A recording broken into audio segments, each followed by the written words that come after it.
आप सभी को जय मसीह की। तो बहुत आशीष दे आप लोगों को।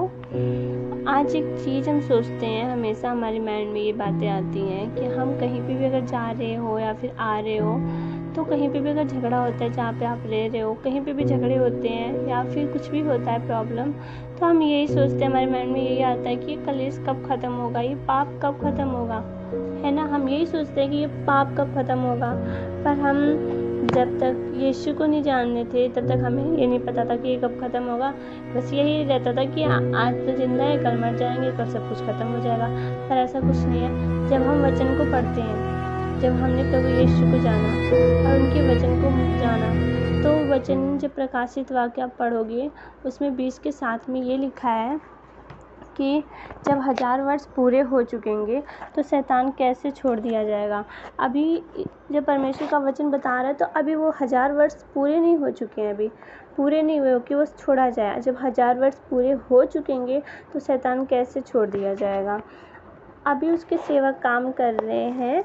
और जब हम 8वां वचन पढ़ते हैं, वह उन जातियों को पृथ्वी के चारों ओर होंगे, अर्थात गोग और मागोग, जिनकी गिनती समुद्र के बालू के बराबर होंगे, और उनकी सेना। और जब शैतान 1000 साल बाद छोड़ दिया जाएगा और उसकी सेना इतने हो जाएंगे, बालू के कण देखते हो आप समुद्र में, जो भी आप बालू थोड़ा सा ही उठाओगे, फिर उसको ना अगर आप चालोगे तो उसमें से ढेर सारे कण निकलेंगे, बहुत छोटे छोटे, बहुत बड़े बड़े आपको कण निकलेंगे, दिखेगा।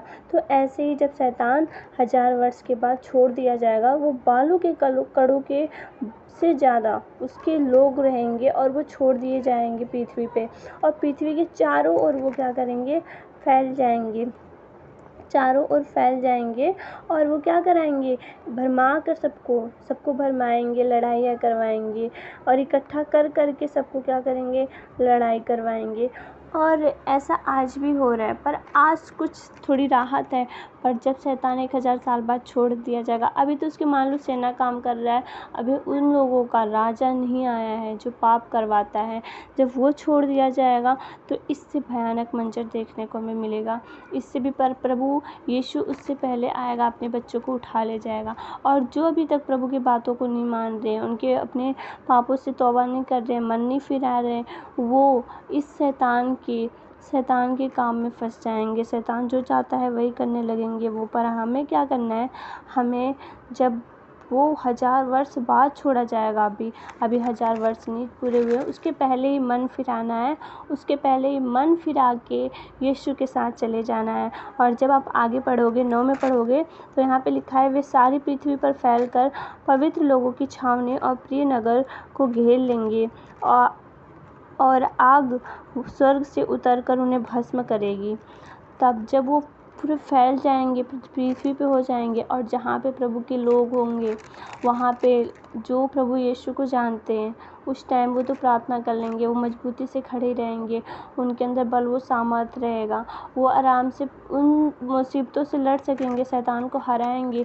पर वो क्या करेंगे, वो उनकी पवित्र छावनी को घेर लेंगे। और जैसे कि एलिया के बारे में हम देखते हैं, तो एलिया जब भी प्रार्थना करते, एलिया ही तो थे जो प्रार्थना के दौरान स्वर्ग से आग उतारा था उन्होंने। तो वैसे ही जब हमारे पास वो प्रार्थना का जीवन रहेगा, वो परमेश्वर का भय रहेगा, प्रभु हमारे जीवन में रहेगा, तो जब वो हमारी पवित्र छावनी को घेरेगा, उन लोगों की पवित्र छावनी की, प्रभु के बच्चों की पवित्र छावनी को घेरेगा, तो वो प्रार्थना करेंगे, दुआ करेंगे, घुटने के बल आएंगे, और प्रभु से जब जो बोलेंगे वो हो जाएगा।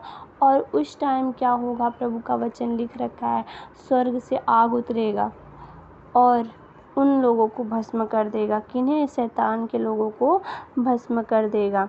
और जब हम 10वां पढ़ते हैं, तो इस 10वां के वचन में क्या लिखा है, प्रकाशित वाक्य 20 के 10 में लिखा है, उनका काम भरमाने वाला शैतान आग और गंधक की झील में, जिसमें वह पशु और झूठा भविष्यवक्ता भी होगा, डाल दिया जाएगा, और वे 7 दिन युगायुग पीड़ा में तड़पते रहेंगे।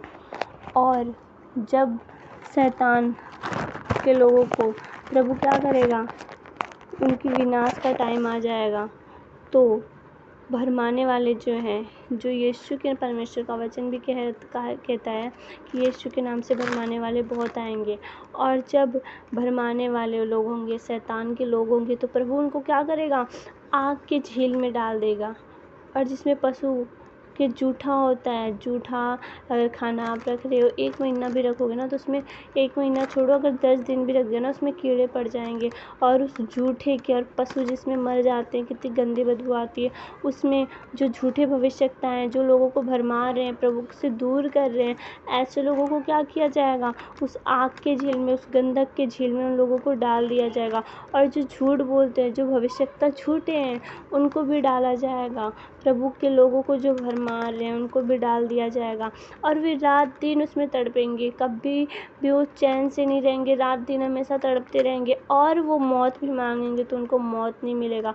और युगा युग वो पीड़ा में तड़पते रहेंगे, हमेशा उनको पीड़ा रहेगी। वो कभी भी, अभी आप जैसे कि कोई भी एक एग्जांपल दे रही हूँ, कोई भी अगर बीमार हो जाता है, उसके बॉडी में पेन होता है, अगर वो 2 ही दिन हो ना, तो ऐसा लगता है आप खाट से उठ नहीं पाएंगे। और जो युगायुग तड़पेंगे, उनकी तो बात ही अलग है। पर उससे पहले ही हमें क्या करना है, हमें अपने गुनाहों से तौबा करना है और प्रभु के पास आ जाना है। और सारे जो झूठ बोलने वाले भविष्यवक्ता हैं, जो भी ऐसे लोगों को बातों पे विश्वास नहीं करना। जो वचन कहता है, वचन की सुनो, वचन की मानो और वचन पे ही चलो। जो आपको प्रभु कहता है उसी बातों को मान के चलो, तो आप भी यीशु के साथ स्वर्ग में जाओगे। तो प्रभु आप लोगों को बहुत आशीष दे। मैं आशा करती हूँ आप लोगों को बहुत समझ में आ गया होगा। God bless you. प्रभु बहुत आशीष दे। जय मसीह की सबको।